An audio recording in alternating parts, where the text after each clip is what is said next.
but we won't record the questions afterwards. That's great. Thank you, Laura. Thank you for the invite. Good morning, everybody.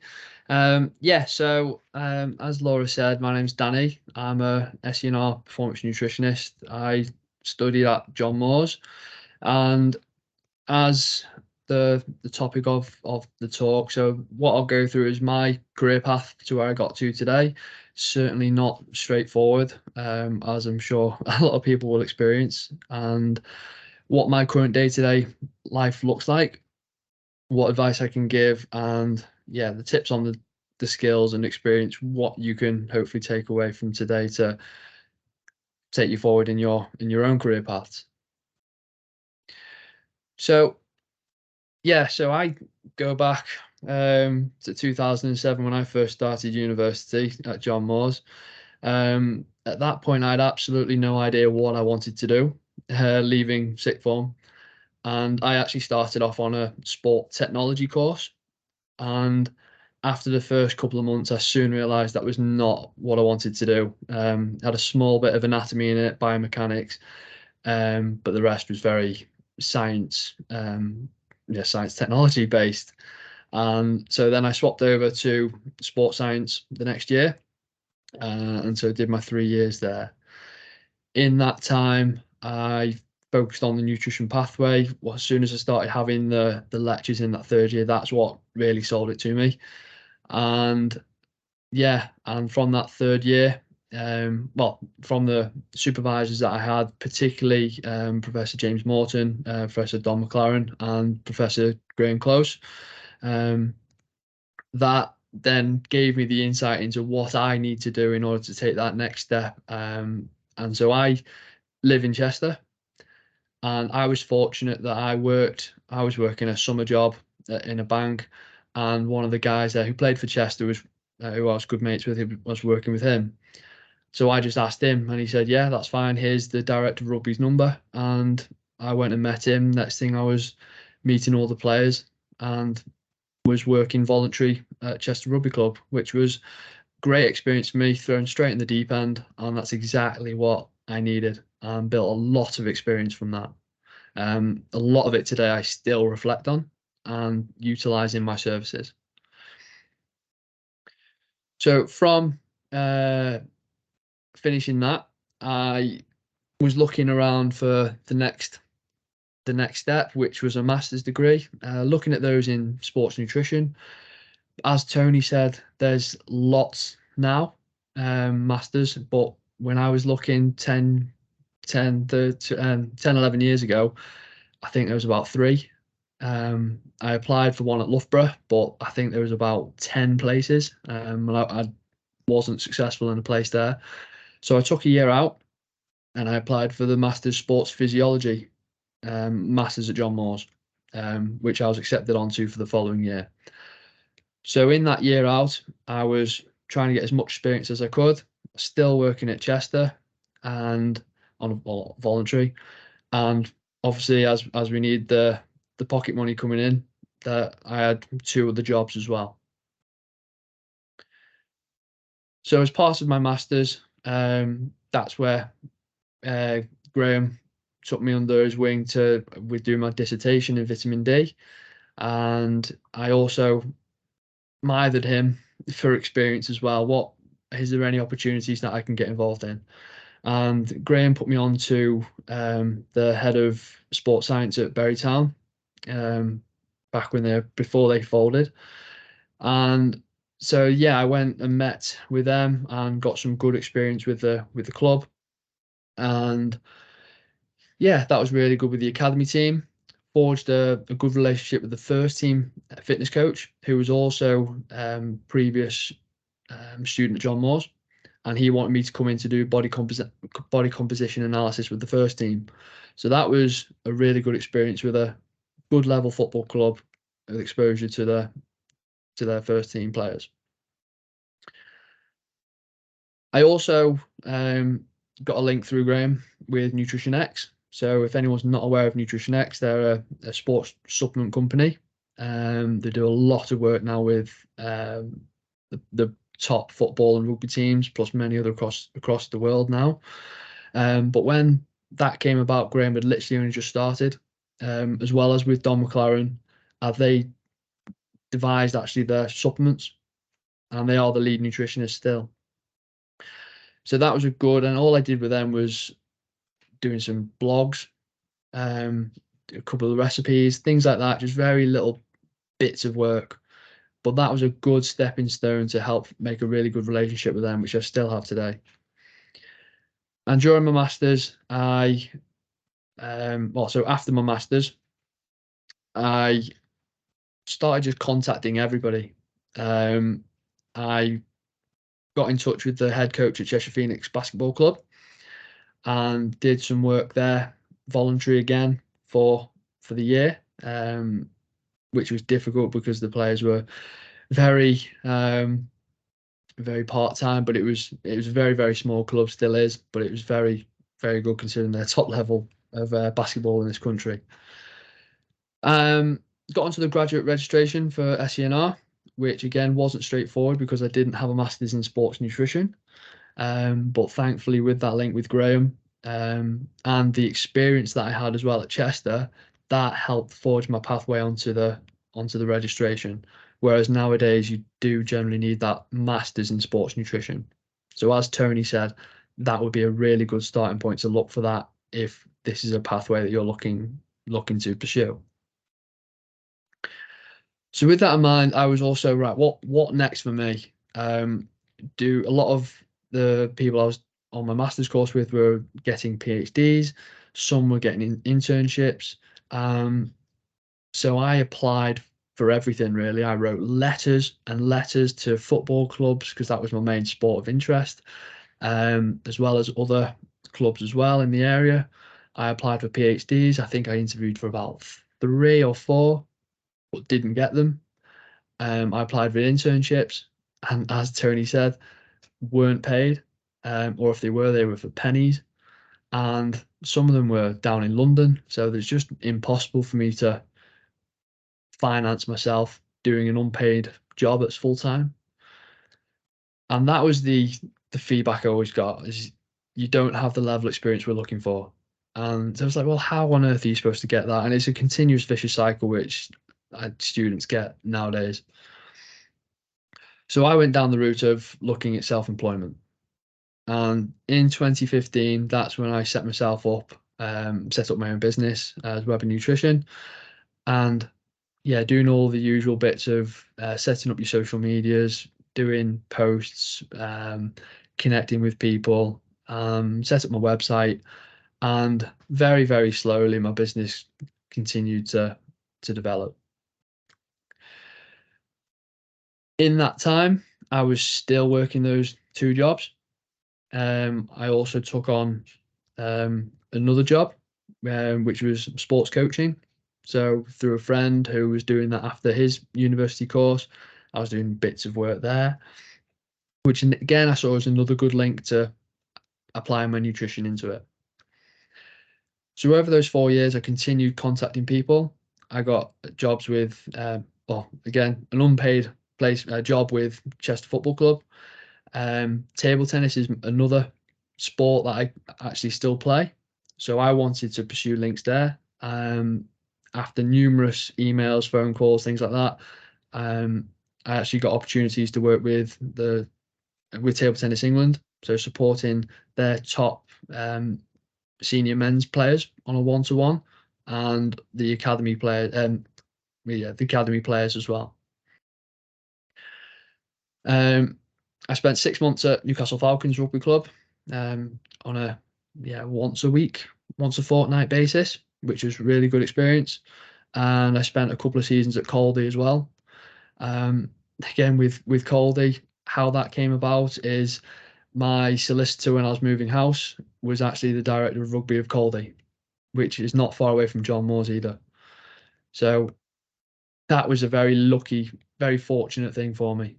So I spent 2-3 seasons there, which finished as COVID hit. And with my business as well, working with a variety of athletes across a range of sports, everything from endurance, boxing, professional footballers and rugby players on a 1-to-1, golf, and then just general weight loss, healthy eating, corporate side of clients. And at that point as well, when I had a good foundation of experience, I upgraded into the practitioner registration.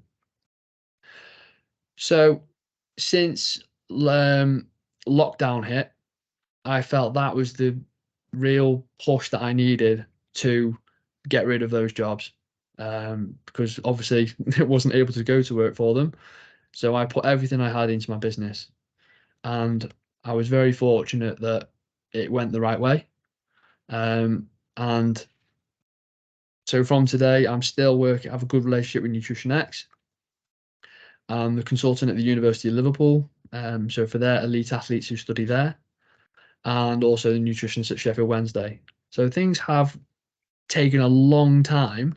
So you could probably say that's taken about 10 years of work, but it has all really paid off. And I've had a lot of low points at that time, doubting, oh, it's not going to happen. I've had knockbacks for this, knockbacks for that.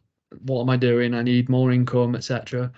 But I'm so thankful that I've really pursued it. So what an average week might look like for me. So I try to set 2 days a week for my personal clients and athletes. So doing all my nutrition plans, my admin, check-ins, etc., etc. 2 to 3 days a week at Sheffield Wednesday. 2 to 3 days additional consultancy work with the Uni of Liverpool, plus other things which come about. But then I also prioritize my family. So like to have two. Sometimes that goes to 3 days as well. So I'm sure you're looking at that and thinking, how does that add up? That is not a week. So, and this is where the thing with being self-employed is it can be very flexible, and you have to adapt things. You will be working at unsociable hours just to fit things in. So how I like to have an idea of what my week might look like on that Monday and Friday are my one-to-one client check-in days. These 3 days for Sheffield Wednesday won't always be those days. Some days it might only be 2 days. If they've got a game on a Saturday, then I will go to a game once or twice a month. If it's an away game, so for example, down to where they've just played in Bristol, then going down to there is an overnight stay, and it's a 48-hour job.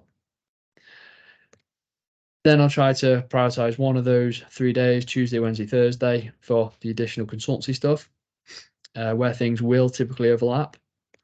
But then my two kids, as you say, like to have a day with them and my wife on the weekend.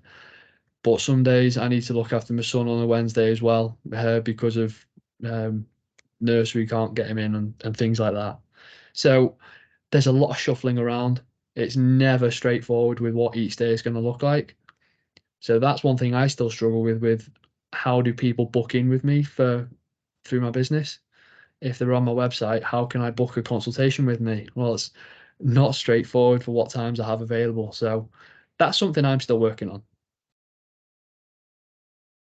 So a quick insight into what my day might look like at Sheffield Wednesday. So I'm up at 5 o'clock.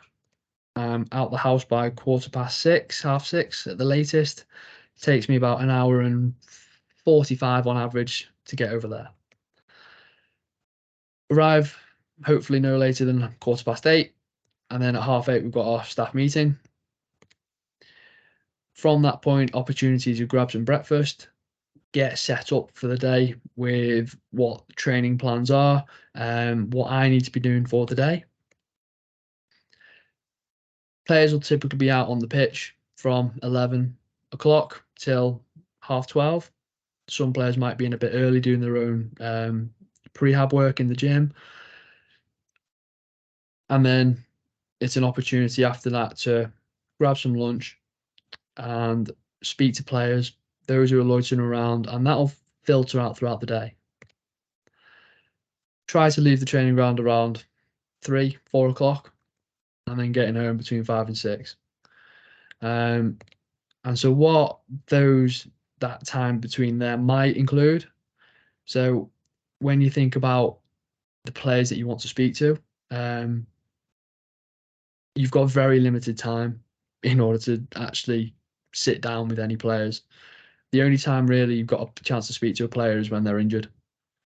So any players you want to pass messages on, filter advice through, it is in the corridor or in the gym when they're doing their warm-ups, or that when they're having lunch in the changing rooms. You might get up. I'll try to prioritize doing some group workshops, quick 15-minute talks. Good relationships with the chefs and the catering teams to devise the menus, to see what the plans are for the week, how we can adapt things, get the feedback, and also plan for the away matches as well with the other hotels to make sure they've got everything that's needed for the trips. And we have the chefs on the coach as well for the away trips, so it's making sure they've got everything in place for the journeys there and back. Obviously with the training as well, making sure the players have got everything they need nutritionally in their surroundings. So whether that is the supplements stations in the changing rooms, the drinks are all refilled, they've got what they need for before, during, and after. And that's part of what goes on with when I'm not there, because I'm not there all the time. So the sports science staff know exactly what they need as well. When the supplements start to run out, making sure I've got that audit, reorders done. Body comps are done once a month. Try to get all the players done on a single day, ideally before training. So that'll start from when the players arrive at the training. Then it's doing all the extra bits which you don't think about. Is your record keeping, the nutrition plans, the graphic design, as Tony mentioned. It's making the key information easily presentable, which is not my forte, but it's something that just needs to be done to the best of my ability. So what might be next for you? So a couple of questions for you. Where do you see yourself in the next 3 to 5 years? And what do you need to do to get there? So a lot of this will recap on what Tony has said, but those relevant qualifications of your BSc, your MSc in sports nutrition, which has that center pathway add-on. A lot of the masters nowadays have that ISAC level 1 accreditation as well, and the UK anti-doping, which you can just do off your own back. Just go onto the website, and that food safety and hygiene level 2 as well. And as Tony said, the City and Guilds one, I think it's 20 quid nowadays, and it takes an hour or two max. But also, don't underappreciate anything else. Any other qualifications that you might have may well stand out. If you've got a personal trainer qualification, any coaching badges, they will potentially help you stand out across other people. And when you think about all the students who are graduating with the same qualifications, only a handful of them are going to succeed and get the jobs. There was always somebody better than me at interview, and for example, with the PhDs. So it's what else can I do and what other pathways can I forge in order to get to where I want to be? Those skills and experience are vital. So any shadowing and volunteering experiences, which don't expect to get paid for, but don't be afraid to offer your support as much as you can, and keep doing it. With the dissertations and research projects going on in the university, get involved, as that one conversation with a lecturer or researcher may well open something up for you. And one of what I remember one of my lecturers always saying, Ben Edwards, he always said that when he was at the students, he got involved with lots of research studies. And when something came about for him, he just had to ask one of his supervisors or lecturers, and they immediately said yes, because he was so involved with everything and giving up his time to help them. And that'll open up your hands-on experience with any extra volunteering that you can do. And as small as it is, it's going to benefit you. And you're always going to have an idea of what it is that you'd like to do with what sport you're working with, if it's Premier League football, for example. But again, as Tony said, throw yourself in the deep end with sports that you don't know, and that will open your eyes into how you can apply the nutritional theory and science into practice. And the more versatile you are with doing that will only be a beneficial thing. That will help help to enhance your soft skills with how to communicate with athletes and other audiences, and time management. As I've shown with my week, it requires a lot of time management. Again, something I'm still working on. It's a continual thing in my eyes. Any other experience and skills you've got, if you've got cooking experience as a job, that's going to be a massive add-on for you, which I felt helped me with my previous jobs whilst I was in between university. And then other relevant things I think can help: utilize your supervisors, source them out and have one who you can use when you need help, and don't be afraid to ask. Enhance your network, whether that is within the university, whether it's online with LinkedIn or Instagram or whatever it is, and have your presence known, obviously for the right reasons. Other people who can support you, your friends and your family, they were vital for me when my times were feeling quite low. And have a plan, or at least a solid idea of what it is you want to do, but don't be afraid to deviate from it where it's going to be more beneficial. With the time management and the planning, my calendar is my life of what I've got on there. But other things work differently. You might just keep notes on an app or something. Whatever works for you, but yeah, have something that works. And that reflective practice side of things, where you can reflect on everything that you've done over the last year, over the last week, or even on the day. And that will continue to be a really beneficial tool to help you progress in your career. And it's a massive, massive thing that SENR continue to promote in your skills as a practitioner. So lastly, just touching on them, realizing quite short on time. So you're only going to improve when you are out of your comfort zone, and don't be afraid to do that. You will make mistakes. Everyone has made mistakes, and that's how that reflective practice helps them to correct it and make improvements on it. So don't be afraid to make mistakes.